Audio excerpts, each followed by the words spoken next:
Assalamualaikum warahmatullahi wabarakatuh.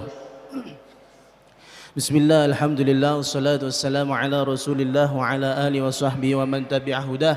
Wa la hawla wa la quwwata illa billah, amma ba'd. Fadilatul muhtaramin, para alim, para ulama, para sepuh bini sepuh, hadirin hadirat jamaah Masjid Agung Kudus rahimakumullah wa radhiya ankum wa barakalakum. Marilah sebelum kita lanjutkan kajian dirasah Qur'aniyah tafsiriyah pada malam hari ini, kita terlebih dahulu untuk niat i'tikaf bersama-sama di masjid. Bismillahirrahmanirrahim. Nawaitul i'tikafa fi hadzal masjidi sunnatan lillahi ta'ala. Pada pertemuan yang lalu kita belum tuntas untuk membahas daripada ayat yang ke-25 dari suratul Baqarah. Di situ Allah Subhanahu wa taala berfirman, wa basyiril ladzina amanu wa amilus shalihat al-ayah. Yang mana tafsirannya kurang lebihnya secara singkat adalah, wahai Nabi Muhammad sallallahu alaihi wasallam, wahai orang-orang yang meneruskan dakwah dan pendidikan dan pelajaran dari Nabi Muhammad sallallahu alaihi wasallam, mereka disuruh untuk apa? Basyir, memberikan kabar gembira. Kepada siapa? Kepada orang yang punya dua sifat ini, alladzina amanu, orang yang beriman, dan harus diiringi wa amilus shalihat. Jadi kalau kemarin kita bahas panjang-panjang, iman itu pondasinya, maka amal soleh adalah bangunannya. Tidak mungkin ada bangunan tanpa ada pondasi. Logikanya bagaimana? Kalau ada orang yang melakukan amal soleh sebaik apapun dia, ya ibaratnya sampai berkorban, ikut udhiyah, ikut hewan korban, lalu kemudian pas zakatan orang-orang ikut zakatan, tapi dia nggak iman, maka amalnya yang seperti itu ada pahalanya tapi habaan mansuro, hancur sehancur-hancurnya. Begitu juga ada orang ngaku iman, ngaku cinta Allah, cinta Rasulullah, tapi tidak dibuktikan dengan amal saleh, maka itu namanya omong kosong. Makanya dua ini selalu berdampingan. Orang yang beriman harus menunjukkan keimanannya dengan amal saleh. Bagikan orang yang jatuh cinta kepada seorang wanita harus menunjukkan cintanya dengan cara memperjuangkan gitu. Makanya betul sekali, basyiril ladzina amanu wa amilus shalihat. Berilah kabar gembira kepada orang-orang yang beriman kepada Allah dan Rasulullah, dan juga orang-orang yang mau beramal soleh. Apa kabar gembiranya? Annalahum jannat. Mereka nanti di akhirat mendapatkan banyak surga. Perhatikan, jannat, bukan jannatun, jannatun satu, jannat, banyak surga. Kemarin kita Masya Allah sudah tour ya, traveling ke surga, membicarakan tentang surga. Ada yang terbuat dari zamrud, ada yang terbuat dari zabarjud, ada yang terbuat dari mutiara, dan macam-macam. Dan itu semuanya mala ainun ra'at wala udhunun sami'at wala khatara ala qalbi bashar. Surga itu semuanya adalah hal-hal yang tidak pernah dipandang oleh mata. Surga itu adalah semuanya hal-hal yang tidak pernah terdengar oleh telinga. Surga itu adalah semua hal yang mana belum pernah terbesit di hati seseorang. Wah gitu. Itu sebegitu indahnya surga. Dipromosikan itu. Kita dikasih iklan sama Allah Subhanahu wa taala. Jannat. Lalu kemudian kemarin kita bahas, kenapa surga itu diidentikan, dimirip-miripkan atau dikiaskan dengan apa? Dengan pertamanan. Karena rata-rata orang kalau ke taman itu cari kenyamanan, ya. Orang kalau ke taman itu cari leha-leha. Maka yang diceritakan kemarin itu baru tamannya surga, belum rumahnya. Perhatikan, tempat bermainnya orang-orang surga itu taman, itu baru tempat bermain. Berarti ada tempat kembali nggak? Ada.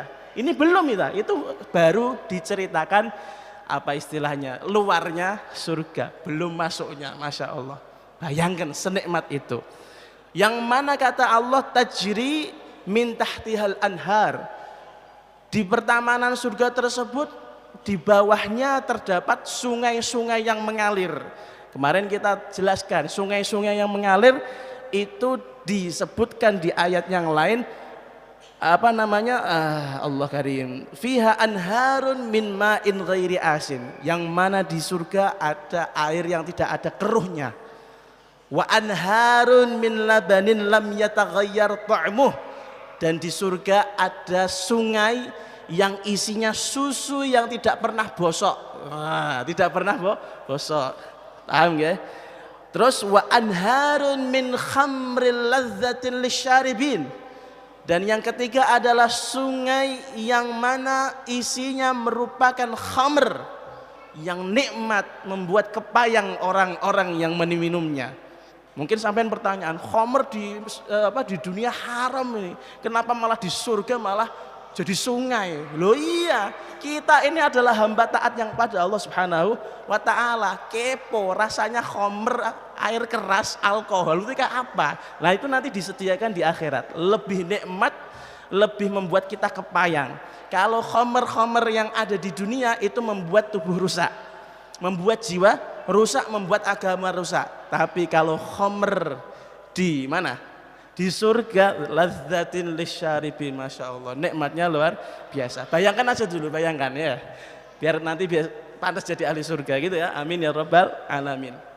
Dan yang keempat, wa anharun min asalim musaffa. Dan yang keempat adalah sungai yang mana isinya adalah madu yang jernih. Mungkin pertanyaan juga bagi kalian, itu lengket kabeh Gus? Diledek kabeh? Enggak, jangan dibayangkan seperti itu ya, jangan dibayangkan seperti itu. Pokoknya surga itu mala ainun ra'at wala udhunun sami'at wala khatara ala qalbi bashar. Bon. Lah, kemarin kita sampai ke dawuhnya Allah Ta'ala min tahtiyal tahjri min tahtiyal anhar kullama ruziqu. Nah ini di antara tingkah lucunya orang-orang surga apa? Kata Allah, kullama ruziqu minha min thamarah.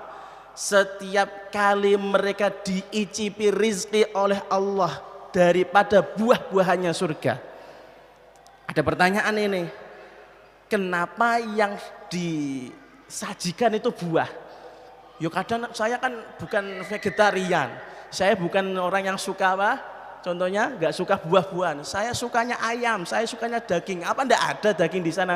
Ada, tapi makanan pembukanya orang-orang surga samarah. Oh gitu loh, makanan pembukanya adalah buah-buahan. Makanya ditunjukkan oleh Allah Subhanahu wa taala, kullama ruziqu minha min samarah. Setiap kali mereka diicipi satu rizki berupa buah-buahan dari surga, apa yang mereka katakan? Rizqan, sebagai rizki bagi mereka, qalu hadzal ladzi ruziqna min qabl.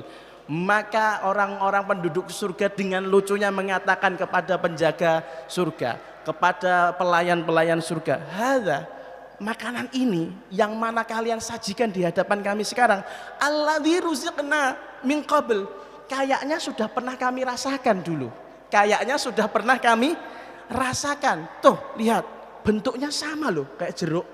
Loh ini loh, lihat bentuknya sama loh dengan manggis. Loh ini loh, lihat ini bentuk delima. Apa ini rasanya sama dengan yang ada di dunia? Kan gitu kan pertanyaannya. Maka dijawab oleh Allah Subhanahu wa taala, wa utubihi mutasyabiha.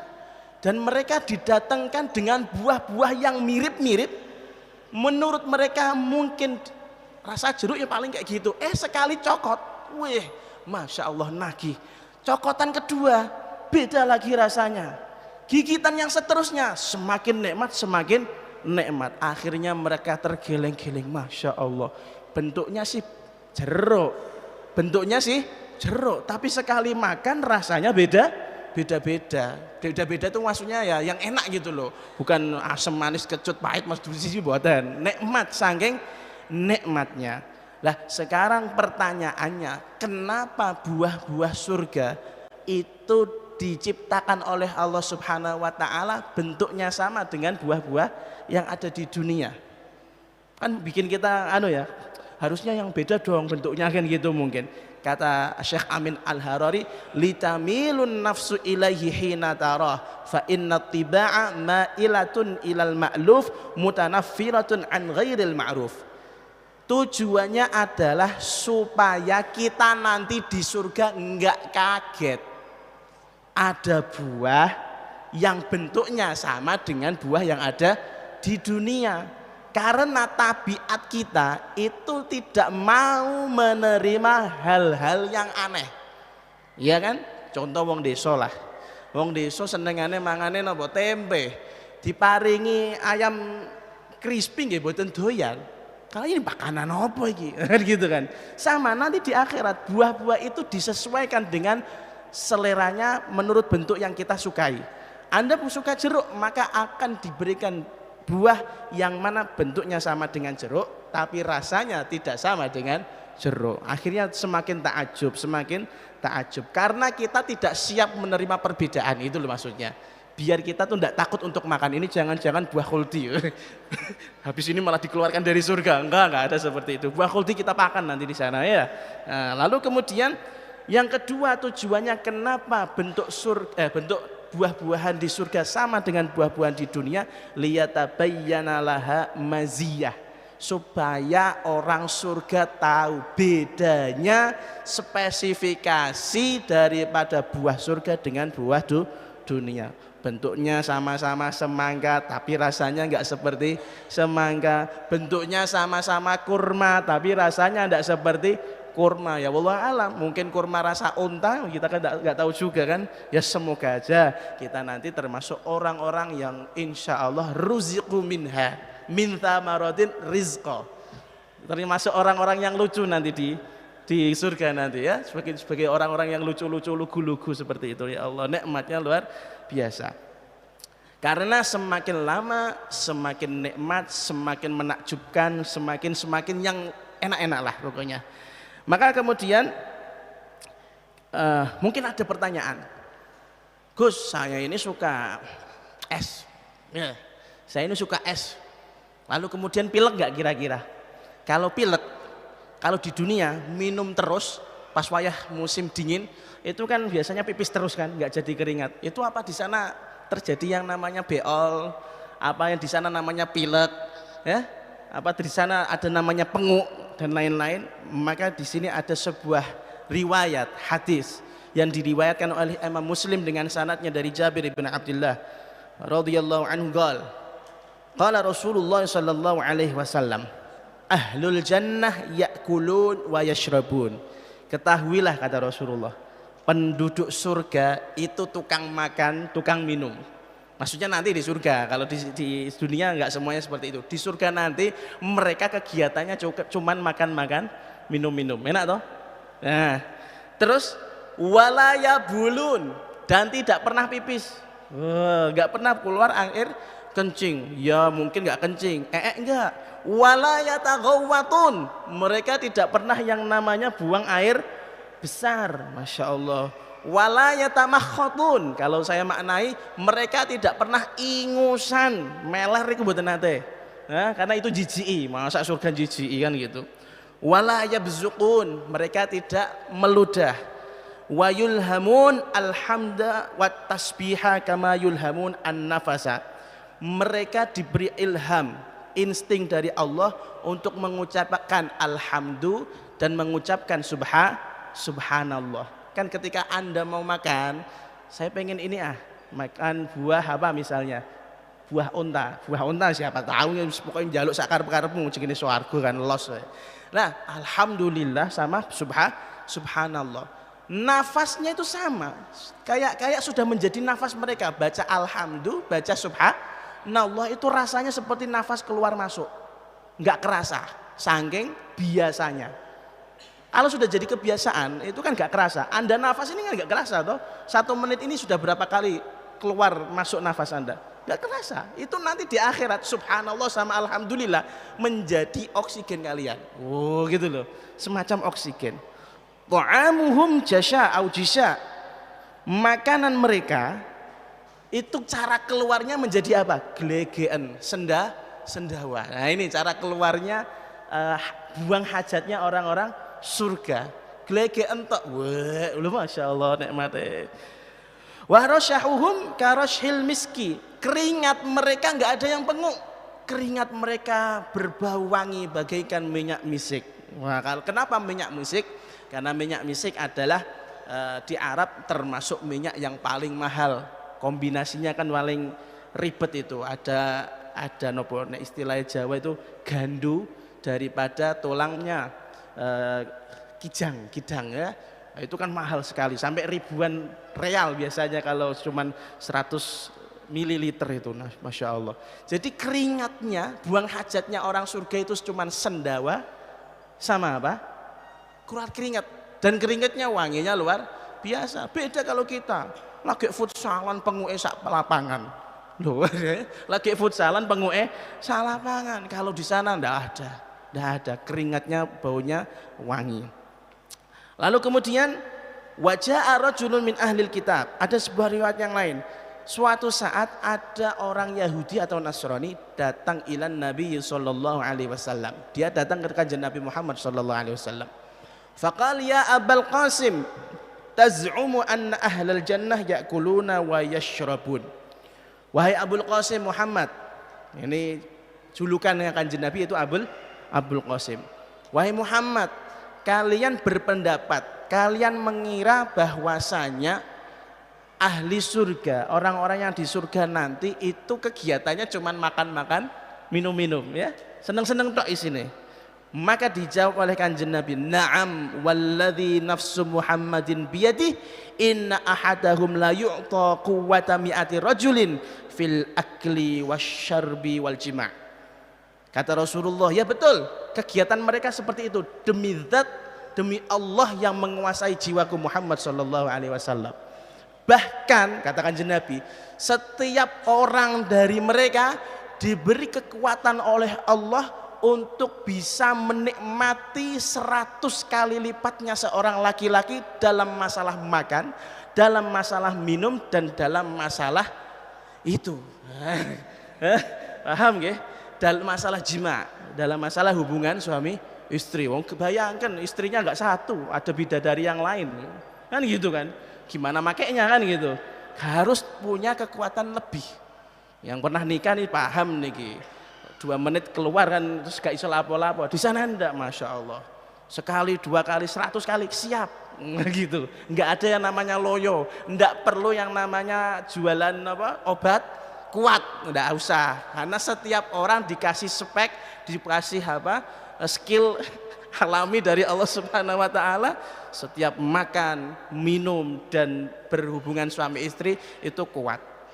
Lalu Yahudi mengatakan gini, qal fa innal ladzi ya'kulu lahu hajah wal jannah thayyibun laisa fiha adza.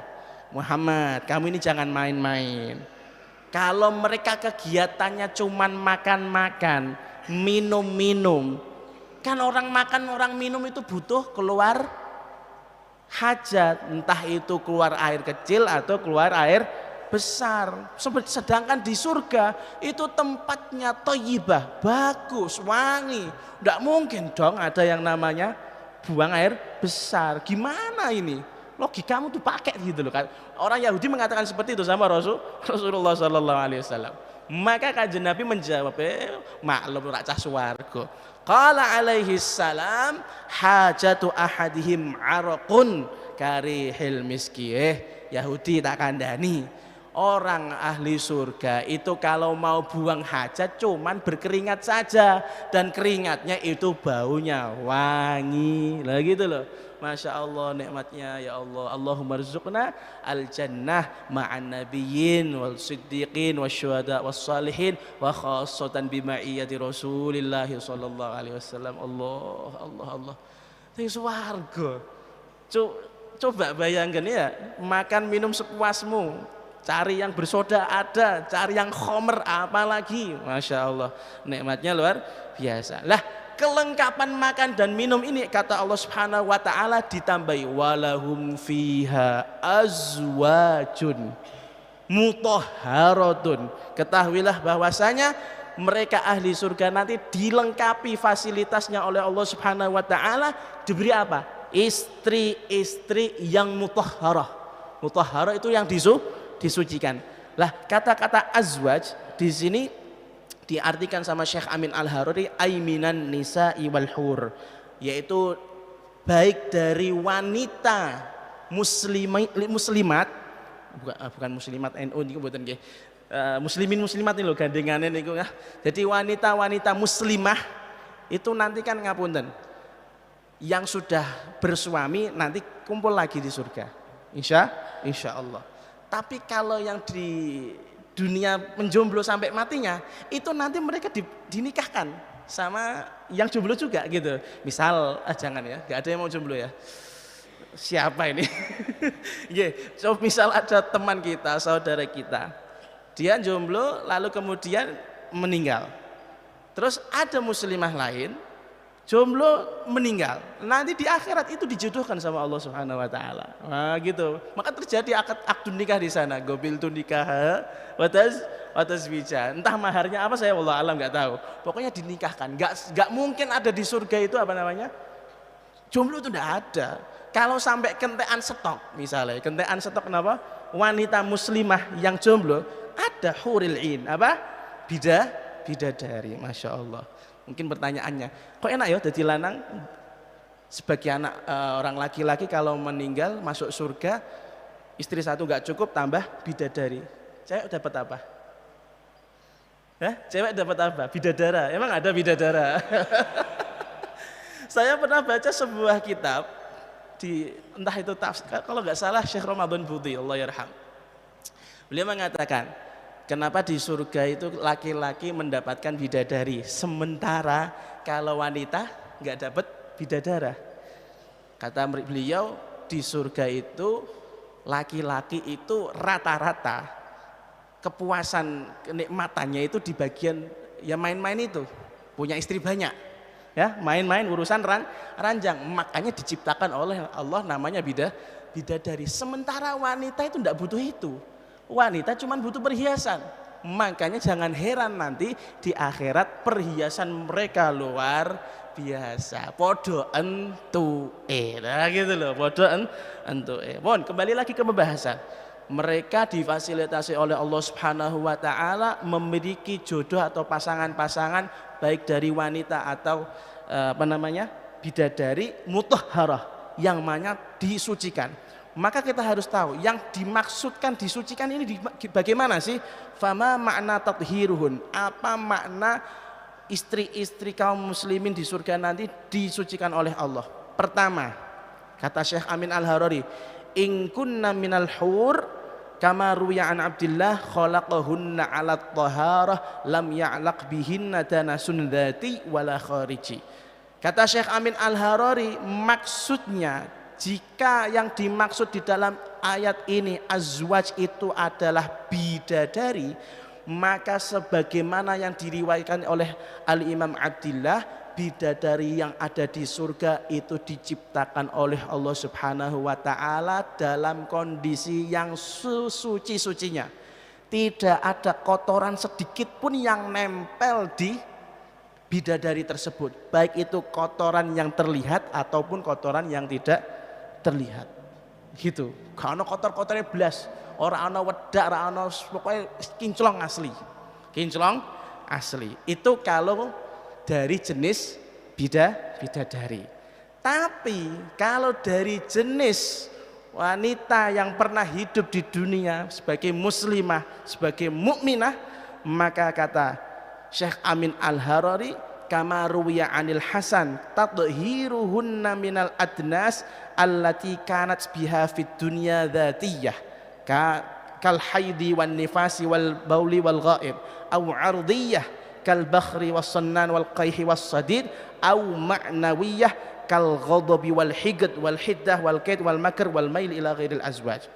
Kalau yang dimaksud di dalam ayat ini adalah wanita-wanita, entah itu istri, entah itu memang bawaan dari wanita muslimah yang di dunia masuk surga, maka wanita-wanita yang dari bangsa manusia ini nanti di surga dijadikan oleh Allah sebagai wanita-wanita yang suci, yang mana kotoran-kotoran di dunia nggak ada di akhirat.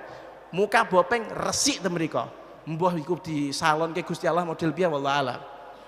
Rambut kriwil suwaru misalnya kados gini Mas Iqbal, iku temriko wah masya Allah sudah pokoknya indah dan pokoknya membuat kita tertarik. Begitu juga mereka dzatiyah, secara dzatiyah mereka tidak akan pernah mengalami haid. Mereka tidak akan mengalami nifas. Haid dan nifas adalah darah kotor yang keluar dari wanita tergantung kondisinya. Kalau haid itu darah bulanan, tapi kalau nifas darah ketika apa? Ketika wiladah. Kemudian al-baul, wanita tersebut tidak akan pernah yang mengalami pipis, wal ghaid, tidak pernah mengalami apa? Buang air besar. Tentunya juga nggak ada ngentutan di sana. Nggak ada ngentutan. Ardiyah atau kotoran-kotoran yang tampak, yang terlihat. Contoh misal kalbakhr, raihah muntinah, buadek wapek, mboten enten. Temriko wangi-wangi. Masya Allah. Wal qaih wasodid tidak ada, nanahan tidak ada, jerawatan tidak ada, bopengan nggak ada. Resik kabeh, mulus-mulus. Au maknawiyah, yaitu bersih secara maknawi. Misal di dunia punya istri, Anda itu punya istri ngomel-ngomel, mangke teng akhirat masya Allah santunnya luar biasa. Dari ngersake nopo Mas? Bisa selembut itu. Nggak ada ghadab, nggak ada marah, nggak ada hikit, nggak ada hasud. Masya Allah, nurut luar biasa. Itu nanti Anda kaget sendiri, lulu, ibu Joko pora gitu. Ini karena nanti di akhirat istri-istri kita kalau ikut masuk surga diciptakan oleh Allah Subhanahu wa taala bersih secara zahir, bersih secara batin. Makanya kata mutahharah itu maknanya seperti itu. Terus kemudian yang paling kerennya lagi di surga dengan segala kenikmatannya, wahum fiha khalidun, mereka akan selama-lama bisa terus di sana, nggak pernah akan dikeluarkan. Nggak ada pelanggaran di sana, nggak ada takziran, nggak ada hukuman. Hum fiha khalidun, selama-lamanya di surga. Masya Allah, bayangkan makan gratis, minum gratis, ya, punya istri penurut, ya, selama-lamanya lagi. Gus, apa nggak bosen? Loh, tadi kan sudah dikatakan satu gigitan daripada buah yang kita makan di surga itu nanti gigitan selanjutnya lebih nikmat, lebih nikmat. Apalagi kalau minum juga pasti sama, dengan istri juga rasanya sama. Masya Allah. Jadi gabutnya orang-orang ahli surga itu menikmati pemberiannya Allah Subhanahu wa ta'ala. Makanya jangan kepikiran yang aneh-aneh. Ini baru muqaddimatun ni'am. Yang disampaikan ini baru muqaddimahnya, kenikmatan surga. Kenikmatan surga paling mentok itu adalah apa? Wujuhun yauma idzin nadhirah ila rabbiha nadhirah. Allah, nanti di akhirat orang-orang ahli surga wajahnya akan bercerah.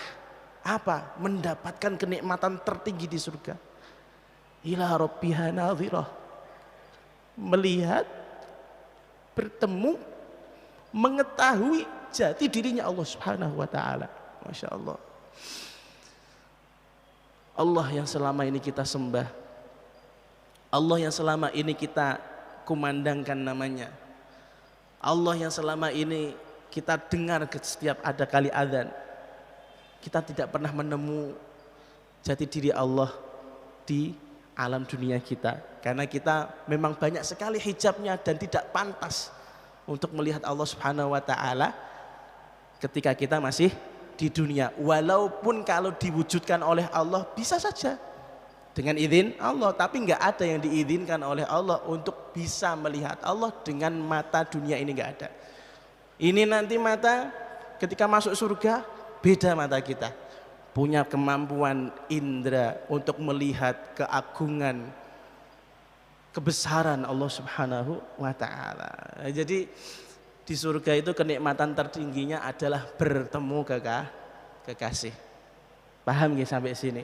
Jadi Apa sih nikmatnya hidup dengan gelimang harta, gelimang dunia, dan kekayaan ini itu, fasilitas ini itu.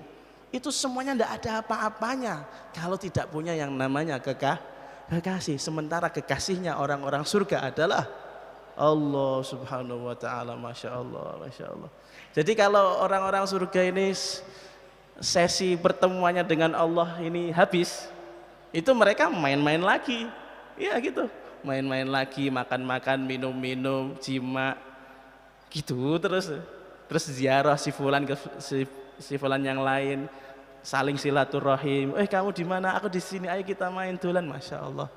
Itu kegiatan gabutnya orang-orang surga. Kegiatan intinya adalah bertemu Allah Subhanahu wa taala. Bon. Allah Karim. Kayak pernah di surga aja ya rasanya. Ya semoga dengan rasa ini ke bawah terus sampai mati, akhirnya ketemu Allah Subhanahu wa taala dalam keadaan terbaik. Meninggal ruhaniyah kita dijemput oleh Rasulullah sallallahu alaihi wasallam, akhirnya digandeng menuju ma'rifatillah dan bersama Rasulullah sallallahu alaihi wasallam. Lalu kemudian ada pertanyaan menarik, hayatu ahlil jannah. Gimana sih bentuk-bentukane wong swarga? Sing kuntet-kuntet itu kira-kira iso modot ora kan gitu. Yang gosong-gosong itu apakah di sana nanti glowing? Qala Ikrimah, ahlul jannah wulida wa thalathin sanah rijaluhum wa nisa'uhum. Ahli surga itu nanti umurnya disamaratakan. Kira-kira di umur 33 tahun, sedang hot-hotnya. Sedang panas-panasnya. Orang umur 30-an tahun itu dia ajak lari oke, diajak bercanda asik, iya. Wah pokoknya sampai belum 30 tahun ya, saya mengalami Masya Allah nikmat hidup yang sedang asik-asiknya, lucu-lucunya ya.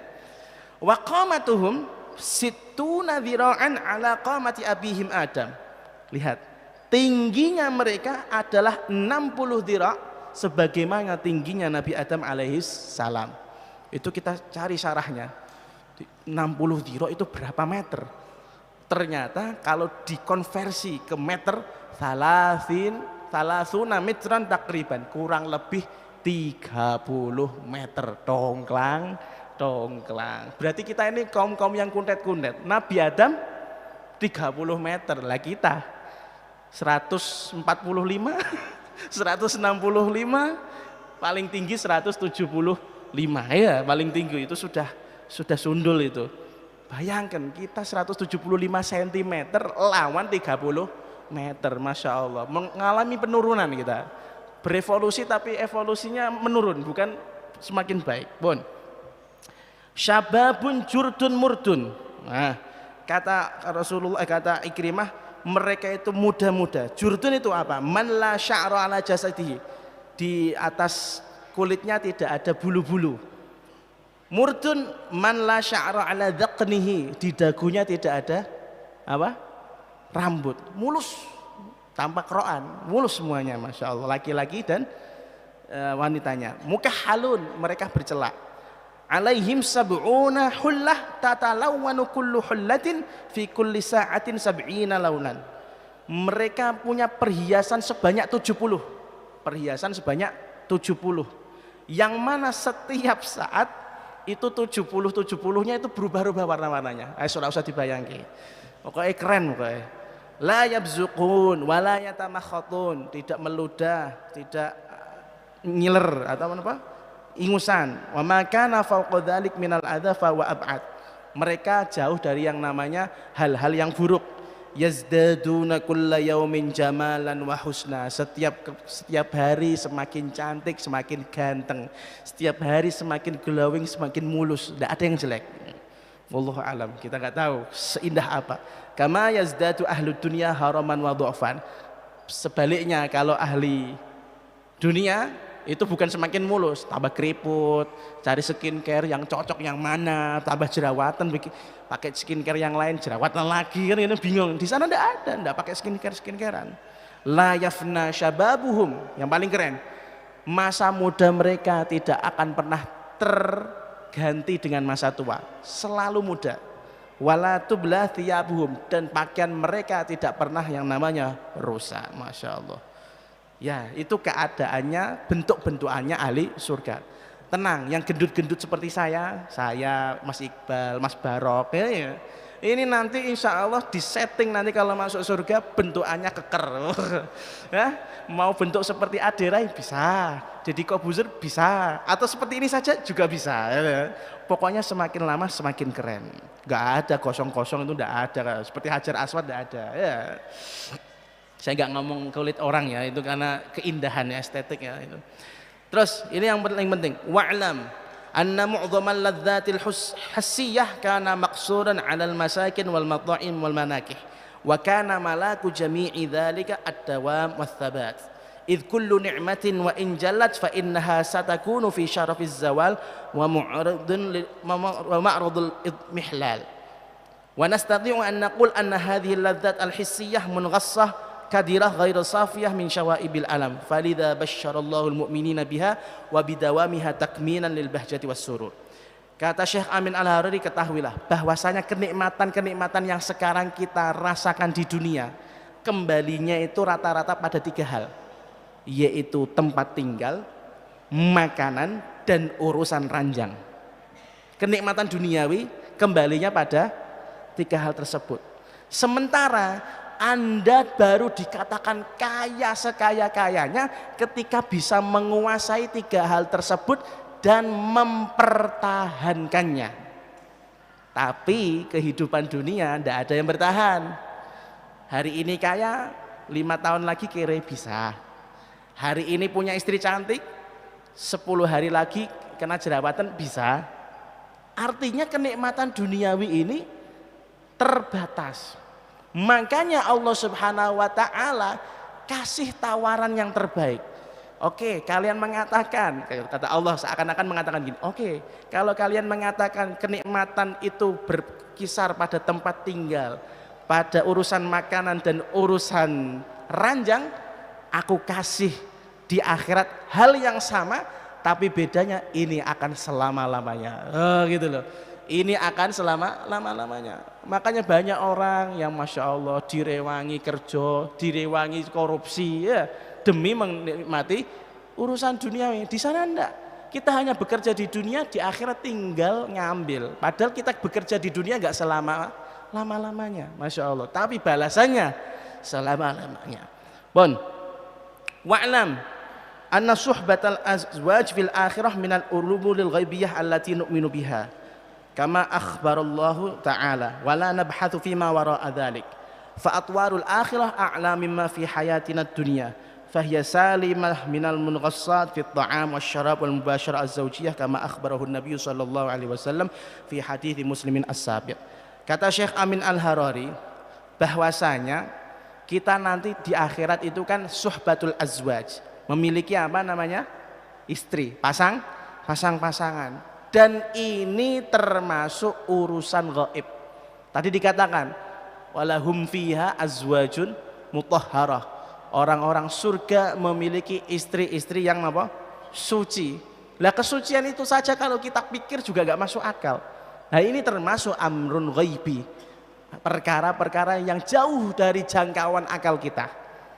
Jadi saya bisa katakan Al-Quran itu isinya semuanya logis, masuk akal, dan hal-hal yang tidak bisa dinalar oleh akal, bukan tidak diterima oleh akal.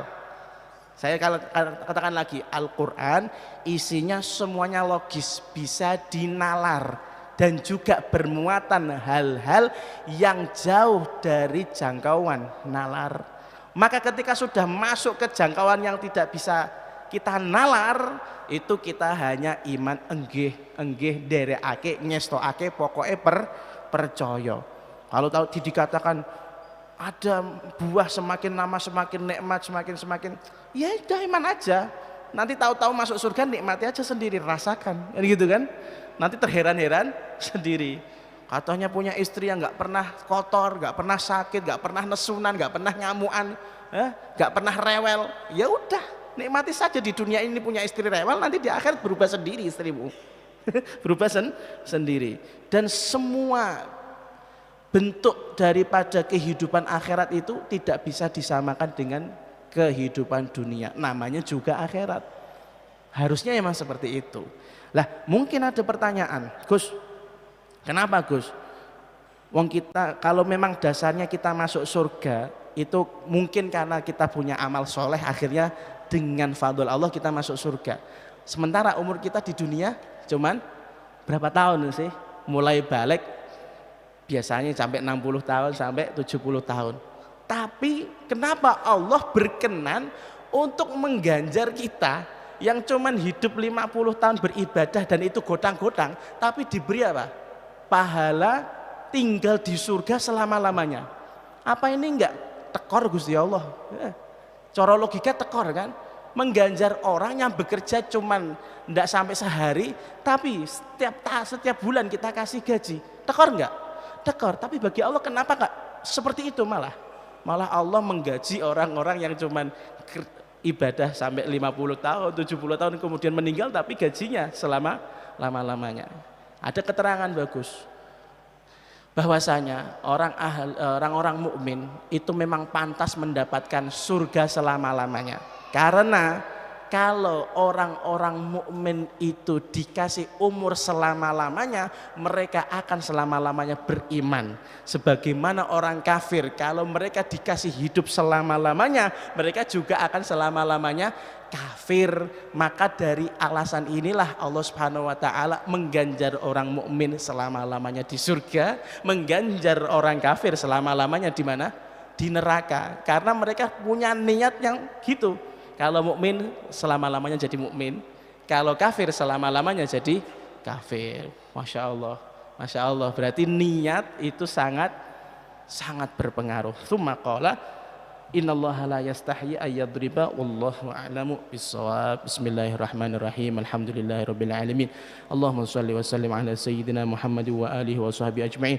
Rabbana anfa'na bima 'allamtana, rabbi 'allimna alladhi yanfa'una, rabbi faqihna wa faqih ahlana wa qarabatin lana fi dinina ma'a ahli al-qutri untha wa dhakar, rabbi wafiqna wa wafiqhum lima tartadi qawlan wa fi'lan karama warzuqna kulla halalan da'ima wa akhilla atqiya ulama nuhdha bil khairi wa nukfa كل شر ربنا واصلح لنا كل الشؤون وأقر بالرضا منك العيون واقضي عنا ربنا كل الديون قبل أن تأتينا رسل المنون واغفر استر أنت أكرم من ستر وصلاة الله تغشى المصطفى من إلى الحق دعانا والوفى بكتاب فيه للناس شفاء وعلى الآل الكرام الشرفاء وعلى الصحب المصابيح الغرر اللهم اهدنا بهداك واجعلنا ممن يسارع في رضاك ولا تولنا وليا سواك ولا تجعلنا ممن خالف أمرك وعصاك وحسبنا الله ونعم الوكيل ولا حول ولا قوة إلا بالله العلي العظيم. يا ربنا اعترفنا بأننا قد عرفنا وأننا أسرفنا على لظى أشرفنا تب علينا توبة اغسل لكل حوبة واستر لنا العورات وآمن الروعات واغفر لوالدينا ربي ومولودينا آل والإخوان وسائر الخلان وكل ذي محبة أو جيرة أو صحبة والمسلمين أجمع آمين ربي اسمع فضلا وجودا منا لا باكتساب منا بالمصطفى نرضى بكل سول صلى وسلم ربي عليه عد الحبي وآله وصحبه عدد ضش صحبي والحمد للإله في البدء والتناهي الحمد للإله في البدء والتناهي وصلى الله على سيدنا محمد وآله وصحبه وسلم والحمد لله رب العالمين ثم السلام عليكم ورحمة الله وبركاته.